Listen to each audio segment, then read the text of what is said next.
विद्यार्थियों, जैसा कि आपको पता है कोरोना वायरस की वजह से आपका शिक्षण कार्य बहुत दिनों से स्थगित था। तो हमने सोचा कि क्यों ना YouTube के माध्यम से आपके पाठ्यक्रम को सुचारू रूप से पढ़ाया जाए। तो हमने आज फर्स्ट कविता आपके सामने में प्रस्तुत किया है, उसका नाम है sweetest love I do not go. आप इसको गो पढ़ेंगे, ये ओल्ड इंग्लिश की बात है। जॉन डॉन साहब इसके कवि हैं। 1572 में इनका जन्म हुआ था, 1631 में ये मरे थे। ये सब आगे हम लोग पढ़ेंगे। दूसरी बात ये मत पूछिए कि सर टकला काहे हो गए हैं। टकला इसीलिए हुए हैं, मतलब माथा छिलाए इसीलिए है कि बगल में एक हमारी दादी जी थी, रिश्तेदार में ही कोविड की वजह से उनका स्वर्गवास हो गया है। भगवान उनकी आत्मा को शांति दे।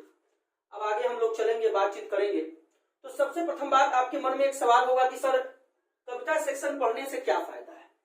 देखिए 100 मार्क्स का आपका एग्जाम होता है, उसमें 50 नंबर ऑब्जेक्टिव और 50 नंबर सब्जेक्टिव होता है। सब्जेक्टिव की बात हम लोग जब करेंगे तब कर लिया जाएगा। ऑब्जेक्टिव में 30 नंबर ग्रामर से और 20 नंबर बुक से पूछा जाता है। तो ग्रामर का सेक्शन जो है वो ग्रामर के सेक्शन में हम लोग चलेंगे तो पढ़ेंगे। अभी बुक की बात हो रही है। तो प्यारे मित्रों, 9 नंबर कविता सेक्शन से, 9 नंबर कहानी सेक्शन से और 2 नंबर स्टोरी ऑफ इंग्लिश से पतला सा बुक आता है, उस बुक से पूछा जाता है।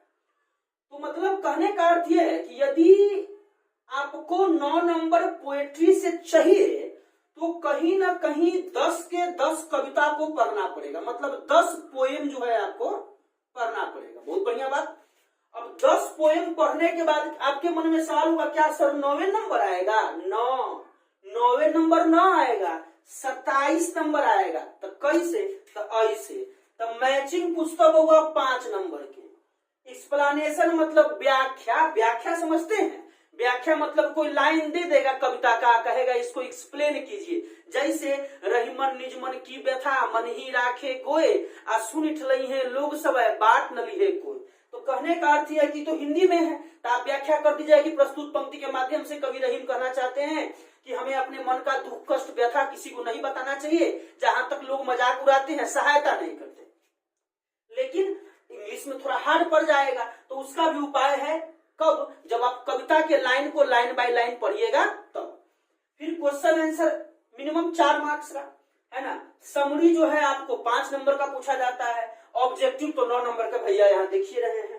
तो टोटल 5 4 9 4 13 5 18 और 9 27 नंबर को पढ़ना है ना। कहने का अर्थ यह है कि यदि आपका टोटल कविता सेक्शन हम पढ़ा देते हैं, 10 को कविता यदि बउआ पढ़ लेला तो तोरा आसानी से 27 नंबर चलो। तो मतलब कहे के अर्थ ये है कि 100 नंबर के एग्जाम में 27 नंबर तोरा 10 को कविता से। अच्छा एक बात और, आपके मन में हार्ड लग रहा होगा कि सर 10 को पोएम पढ़ेंगे तब 27 नंबर आएगा, 10 को पोएम इतना लंबा लंबा इंग्लिश में, तो उसका चिंता आपको नहीं करना है।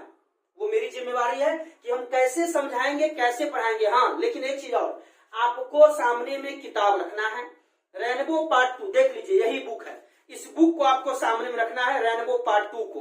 रेनबो पार्ट 2 आप अपने सामने में रखिएगा, इस बुक को सामने में रखिएगा और इस बुक को हम पढ़ाएंगे और खोल के सामने से देखिएगा।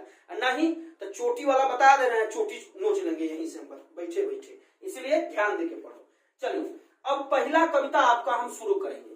तो पहला कविता जो आपका शुरू होगा, तो उस पहला कविता में आपका पहला कविता है sweetest love I do not गो। आप इसको गो भी कह सकते हैं। जॉन डॉन इसके कवि हैं, जिनका जन्म 1572 में हुआ था। देखिए ऑब्जेक्टिव आप कहिएगा सर बोर्ड पर ही काहे लिखे हैं, पूरा कविता इतने हैं कि ना, पूरा कविता इतने ना है।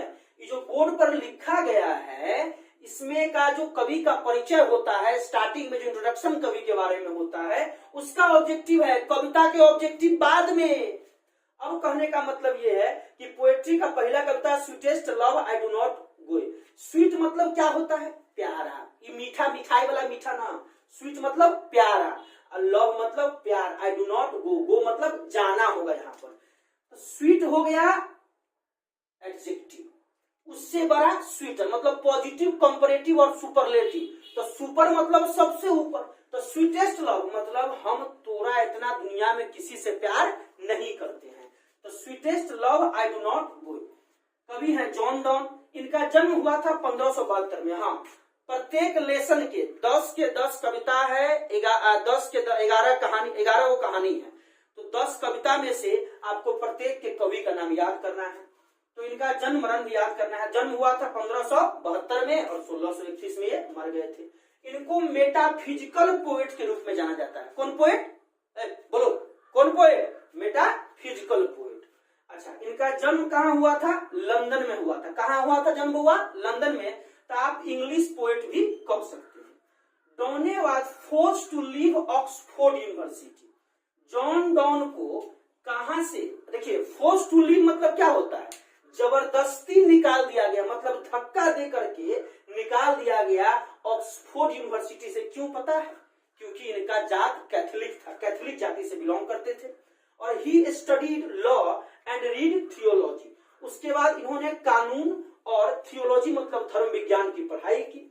Briefly sent to prison. अच्छा, सबसे इंटरेस्टिंग बात यह रहा कि इनको थोड़े समय के लिए प्रिजन मतलब जेल भी जाना पड़ा। जेल इसलिए जाना पड़ा बउआ क्योंकि इन्होंने सिक्रेटली मतलब होता है चोरा छुपा के, कि ना अभी लड़का सब जो है भाग के बियाह कर ले छे, वैसे ही चोरा छुपा को जो है यह मैरी मतलब शादी कर लिए। हिज पेट्रॉन्स ना नीस मतलब जहां पर ये रहते थे आश्रयदाता, उन्हीं की नीस मतलब भतीजी कहिए तब या भगनी कहिए तब। 1615 ईस्वी में उस समय जो है ससुरा का एज था 42 वर्ष। देखिए मतलब 42 वर्ष के उम्र में जो है इनको एक लड़की से प्रेम हुआ, ये जा करके जो है शादी कर लिए। अच्छा, तू अगर भाग के शादी करवा या कोई हिंदू यदि भाग के शादी करता है तो कहाँ करेगा? टेम्पल मतलब मंदिर में। लेकिन कहने का अर्थ यह है कि आपको एक टर्म नहीं समझ में आ रहा होगा कि सर ये एंग्लिकन चर्च क्या है। चर्च तो सर समझ रहे हैं कि जाते हैं हम लोग कैंडल लेके जराने, है ना, लेकिन सर ये एंग्लिकन चर्च क्या है? मतलब जा करके जब ये जॉन डॉन जो है या इंग्लैंड के हैं तो ये क्रिश्चियन है ना, क्रिश्चियन जाके अपना शादी कहाँ कर लिए? एंग्लिकन चर्च में, मतलब चर्च में जाके शादी कर लिए। और Donne broke complete with the Petrarchan tradition, और इन्होंने पेट्राचम परंपरा को पूर्ण रूप से तोड़ दिया। मतलब मैं जाति प्रथा, ऊंच नीच, गोरा काला नहीं मानता हूं, मैं जातिवाद का पुजारी नहीं हूं। इन्होंने जातिवाद के बंधन से मुक्त करके अपने आप को एक दूसरी जाति की लड़की से शादी कर लिया। अब शादी करने के बाद इनको जेल जाना पड़ा, है ना, और 1615 में शादी किए। उस समय इनका उम्र 42 वर्ष था। मेन ऑब्जेक्टिव पॉइंट पर ध्यान दीजिएगा, है ना। इनका जन्म लंदन में हुआ था, इंग्लिश पोएट थे, है ना। उसके बाद इनको ऑक्सफोर्ड यूनिवर्सिटी से धक्का देके निकाला गया था। अच्छा, अब आप कहिएगा कि सर इसमें मेन इंपॉर्टेंट तो पॉइंट बतावे नहीं किया कि इनकी पत्नी का नाम क्या था। बउआ हो, पत्नी के नाम रहे एन मोरे। याद कीजिए, क्लास में आप लोगों को पढ़ाया भी थे, क्या नाम है? एन मोरे। अब एन मोरे जो है इनकी पत्नी है। अब पत्नी बाद में, अब प्रेमिका पहले जो है इनसे लव हुआ तब न जाके शादी कर लिए। चलिए, अब सबसे पहला बात कि आपको हम कवि का परिचय बता दिए। अब आपका काम जो है कि किताब निकालिए। अब बिना किताब निकाले पढ़ाई नहीं होगा, हम नहीं पढ़ाएंगे, बता देना। आराम से किताब निकालिए। अब किताब निकाल के लाइन बाय लाइन देखिए। अब बिना लाइन बाय लाइन देख ले 4 नंबर का एक्सप्लेनेशन आपसे नहीं होगा। चलिए, पहला है sweetest love I do not गो। किताब लाइन बाय लाइन देखो, वो राजू कह दे रहे हैं, लाइन बाय लाइन देखो। Sweetest love I do not go for weariness of thee. मतलब जब आप किसी से प्यार करते हैं तो यह जो है देते हैं उसको गिफ्ट में, नहीं देते हैं? हाँ, दिल लीजिए भाई, है ना। दिल में देखिए छेद है। अब इसमें कहने का मतलब यह है कि दिल नहीं देना है, पढ़ाई पर ध्यान देना है। कि sweetest love I do not go for weariness of thee, मतलब कभी एक यात्रा पे जा रहे हैं, यात्रा अनजान है, और वहां पे जाते हैं तो इनकी प्रेमिका जो है रोक लेती है। कैसे हमसे घर से निकले थी, मतलब दादी माँ है या मम्मी है कोई कि बउआ रे ठीक से जाइए, समय मेरा खराब है ना, बस से मुंह बाहर ना निकाली है। सही जो है इनकी वाइफ जो है प्रिकॉशन दे रही है कि आप छोड़ के बाहर मुझसे जा रहे हैं, क्या मुझसे मन भर गया है, क्या मुझसे प्यार नहीं कीजिए क्या? लेकिन ऐसी कोई बात नहीं है। कभी कहते हैं, कभी, और आपके मन में प्रश्न होगा कि सर कभी यात्रा पर कहाँ जा रहे हैं। देखिए बुआ, कभी जो है यहाँ अननोन जर्नी पे जा रहे हैं, मतलब यात्रा कोई कंफर्म नहीं है कि हाँ दिल्ली, पंजाब, जर्मनी कहाँ जा रहे हैं, कंफर्म नहीं है। कभी कहते हैं अपनी पत्नी को, स्वीटेस्ट लव, मैं तुमसे बहुत प्यार करता हूँ प्रेमिका, आई डू नॉट गो, मैं नहीं जा रहा हूँ, फॉर वियरनेस ऑफ दी, ऐसा मत सोचना। अच्छा कहिएगा सर दी क्या है? दी मतलब होता है यू, यह ओल्ड इंग्लिश का है। फॉर वियरनेस ऑफ दी, तुम यह मत सोचना कि मैं तुमसे थक चुका हूं। लाइन बाय लाइन देखिए तब समझ में आएगा, ऐसे नहीं। Nor in the hope the world can show A fitter love for मी, कहते हैं और न ही मैं इस आशा में बाहर जा रहा हूं कि यह दुनिया मुझे तुमसे ज्यादा प्यार दे सकेगी। A fitter love for me, but since that I must die at last, it is best to use myself in jest, thus by feigned deaths to die. कहते हैं कभी कि मुझे एक न एक दिन मरना ही है, तो मैं चाहता हूं कि क्यों न मरने से पहले अपने सभी कामों को समाप्त कर लूं, मेहनत करूं और जब मृत्यु आए तो उसे सहर्ष वरण करूं। देखिए कभी अपनी पत्नी को समझाते हैं, अपने प्रेमिका को समझाते हैं कितने अच्छे अंदाज में। कभी कहते हैं कि यस्टर नाइट, कल रात में, द सन्ने, देखिए बउआ हम बार बार कह रहे हैं पुराने अंग्रेजी का यूज किया गया है। यहाँ देखिए सन मतलब सूरज होता है, लेकिन यहाँ क्या है? सन्ने। द सन्ने वेंट हेंस, कल रात में सूर्य अपने यात्रा पे गया था। And it is here today, और आज वह यहाँ है। मतलब बउआ सूर्य जो है यात्रा कर लेता है। तो कभी कहते हैं मेरी प्यारी प्रेमिका तुम मत डरो, मैं भी यात्रा करके ससमय वापस आ जाऊंगा। फिर उनकी पत्नी और रोने लगती है। आप यदि किसी से प्यार कीजिएगा तो उसके दर्द को समझिएगा कि प्यार यदि कोई आपसे करता है, बेइंतहा बेपनाह मोहब्बत करता है और जब छोड़ के जाता है तो कैसा दर्द होता है उसका। फिर कभी समझाते हैं अपनी पत्नी को, देखो he hath no desire nor sense, या ही किसके लिए यूज किया गया?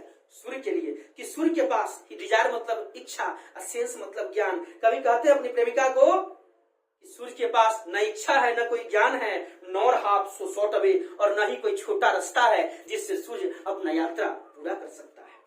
देन फियर नॉट मी, मेरे बारे में मत डरो।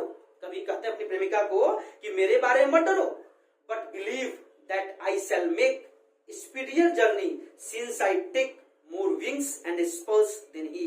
कभी कहते हैं मेरे ऊपर विश्वास करो मेरी प्रेमिका, आई शैल मेक, मैं बनाऊंगा यात्रा को स्पीडियर, मतलब सूर्य से जल्दी आ जाऊंगा। सूर्य देखिए सुबह सुबह 5 बजे, 5:30 में, या जिस समय सूर्योदय का समय आता है सूर्य निकल जाता है ना। तो कभी कहते हैं कि जिस प्रकार सूर्य अपने समय से वापस आ जाता है, तो मैं कोशिश करूंगा कि सूर्य से पहले भी आ जाऊं, क्योंकि सूर्य के पास न तो प्रेमिका है, न बच्चे हैं, न कोई प्यार करने वाला है, लेकिन मेरे पास तो मेरी प्रेमिका है, प्यार करने वाली है। तो कभी कहते हैं कि but believe that I shall make speedier journey since I take more wings and spurs, मतलब मोटिव है मेरे पास। आप पढ़ते हैं ना, आप पढ़ाई करते हैं, आपके पास एक मोटिव है, माँ बाप के सपनों को पूरा करना है, आगे कुछ बनना है, कुछ कर दिखाना है।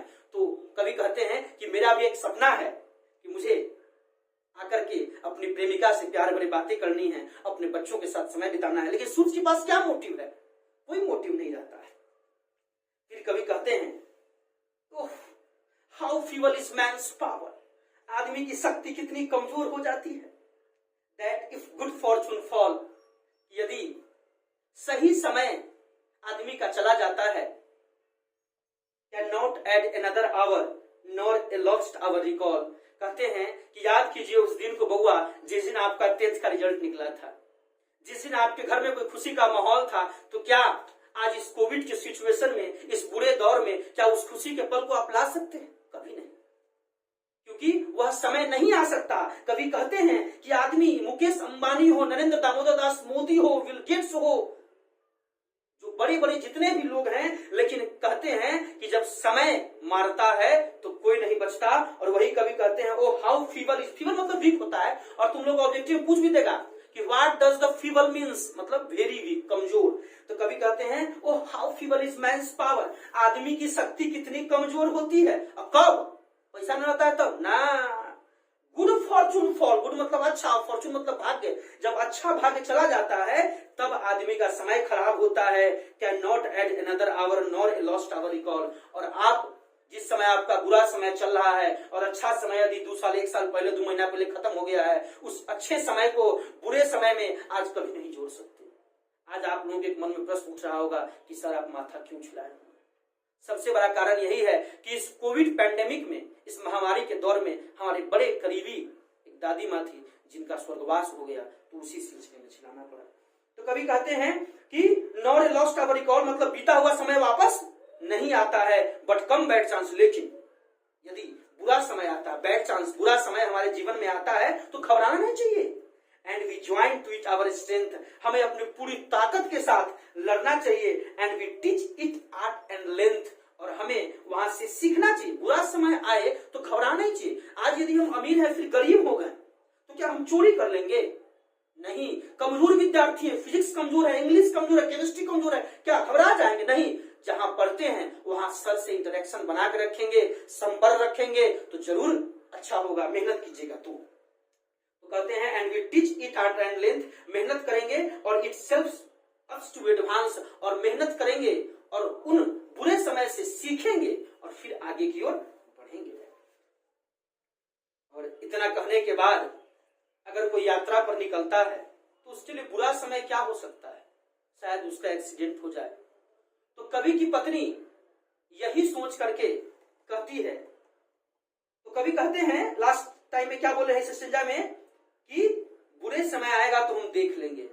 आप ही बताइए, आपकी पत्नी रहेगी, आपकी प्रेमिका रहेगी और उसको आप कह रहे हैं कि बुरा समय आएगा तो क्या होगा, हम देख लेंगे, है ना? तो क्या कहेगी? रोने लगेगी, बेचैन हो जाएगी, बिकल हो जाएगी। कुछ ऐसा ही कवि के साथ होता है और उनकी पत्नी अब रोती नहीं है बल्कि करुणा क्रंदन करने लगती है, विलाप करने लगती है। विलाप मतलब समझते, कोई प्यार करोगे तब समझ में आएगा तुम लोगों को, ये छोटी वाला। कहते हैं when thou sighs not mind, मतलब जब तुम रोती हो, करुणा क्रंदन करती हो, विलाप करती हो। when thou weeps unkindly kind, जब तुम बेचैन होकर रोती हो। my life's blood doth decay, लगता है कि मेरे शरीर का खून क्षय हो रहा है। लोग नहीं कहता है ये हमारे प्यार में कसम उसम ना खाओ, है ना? तो यही बात है, my life's blood doth decay, it cannot be, ऐसा नहीं होना चाहिए। that thou lovest me as thou sayest, तुम तो कहती हो कि हम आपसे मोहब्बत करते हैं। if in thine my life thou wast, तब thine मतलब होता है तेरा, thou मतलब होता है तू, thou art the best of me, तुम इतना ही सोचो कि हम जा रहे यात्रा पर, जो होगा बेस्ट होगा, बढ़िया होगा, अच्छा होगा। हमेशा पॉजिटिव थिंकिंग रखो, जो होगा बढ़िया होगा। Let not die divining halt, तुम भविष्य के बारे में मत सोचो। डिवाइनिंग मतलब भविष्यवाणी मत करो। For think me any ill, for think का हिंदी होता है बुआ रे पूर्व विचार करना। अच्छा एक बात और, आप लोगों को वर्ड मीनिंग भेज दिए हुए हैं, वर्ड मीनिंग दिया गया है। जिनको वर्ड मीनिंग नहीं है मैसेज करेंगे व्हाट्सएप पे, वर्ड मीनिंग भेज देंगे। फॉर थिंक मी एनी इल, मेरे बारे में पहले से कुछ मत सोचो। डेस्टिनी में टेक द पार्ट, भाग्य अपना खेल खेलेगी, नियति अपना खेल खेलेगी।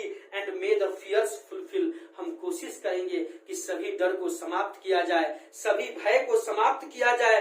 बट थिंक दैट वी, अब देखिए कभी एकदम अंतिम समय में है, बेचैन हो रहे हैं, उनकी पत्नी बेचैन हो रही है क्योंकि अब यात्रा पर वो जा रहे हैं और लास्ट टाइम में वो नहीं मानती है। तो कभी एक ऐसा बात कहते हैं जो सुन के आप दंग रह जाइएगा।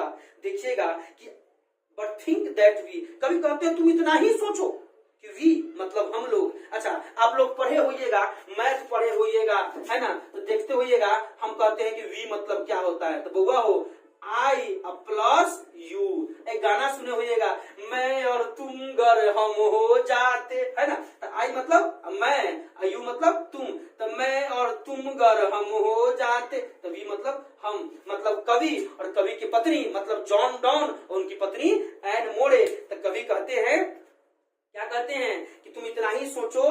And are but think that we are but turned aside to sleep, they who one another keep alive near parted we are but turned aside to sleep, मतलब तुम इतना ही सोचो मेरी प्रेमिका कि हम लोग एक ही बेड पे हैं, हम लोग एक ही बेड पे हैं, लेकिन तुम इस तरफ मुख करके सोई हो और हम इस तरफ मुख करके सोए हैं। और आपको पता होना चाहिए कि जब हम नींद में रहते हैं तो हमारे बगल में कौन कहाँ कैसे है पता ही नहीं चलता। तो कभी मतलब यहाँ तक अपनी प्रेमिका को सांत्वना दिलाते हैं, दिलासा दिलाते हैं कि तुम इतना ही सोचो कि हम लोग एक ही बेड पे दोनों तरफ मुख करके सोए हैं और जब तक तुम नींद से जगोगी हम लौट के आ जाएंगे। फिर भी उनकी पत्नी नहीं मानती है, बेचैन होकर रोती है। हम तो एक बार बोल दिए ना, सच्चा प्यार करोगे तो समझ में आएगा।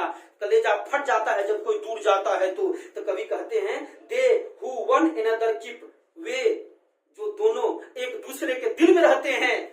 सबसे अंतिम पॉइंट है बउआ, कविता पर ध्यान देना, यही पॉइंट आकर्षित करेगा तुमको, लिख लो आराम से। कहते हैं कि दे हु वन अनदर कीप, वे जो एक दूसरे के दिल में रहते हैं वो कभी जुदा नहीं होते। नेवर पार्टेड वी, जो दूसरे के दिल में, हम आपके दिल में है ना, हम यहाँ रहे बोर्ड पे रहे, ऑफलाइन रहे, पर्दा के उस पार रहे, मोबाइल में रहे, मोबाइल में घुस जाए, हम कभी आपके दिल से जुदा नहीं हो सकते हैं। हम हमेशा आपके लिए तैयार रहेंगे। एक बार रिव्यू ले लीजिए आप। Sweetest love I do not go, John Donne, 1572 जन्म, 1632 में मृत्यु है बउआ रे, 1632, 1572, 1631 से ठीक रहा हुआ, 1572, 1631। मेटाफिजिकल पोएट मतलब आध्यात्मिक कवि है ना। जन्म भेल इंग्लैंड में मतलब लंदन में, इंग्लिश पोएट रहल थून। जॉन डॉन को ऑक्सफोर्ड यूनिवर्सिटी से निकाल दिया गया और सो मेनी ये इसका ऑब्जेक्टिव है, जो ऑब्जेक्टिव का बुक आपको दिया गया है ना। यहाँ तक ये आपका काम है। अब आप निश्चिंत होकर रहिए। सिर्फ इंग्लिश ही नहीं, हम हिंदी का कविता भी बहुत जल्द डालेंगे। हो सके तो कल तक हिंदी का फर्स्ट पोएम का, और हिंदी तो आप लोग नहीं पढ़े अभी है ना, इंग्लिश में तो हम 6 चैप्टर पढ़ाए भी थे। इंग्लिश और हिंदी दोनों का कविता सिलसिलेवार ढंग से आपको मिलता रहेगा। आप घर पर मेहनत करते रहे। कोई दिक्कत यदि होता है हमसे संपर्क करते रहे।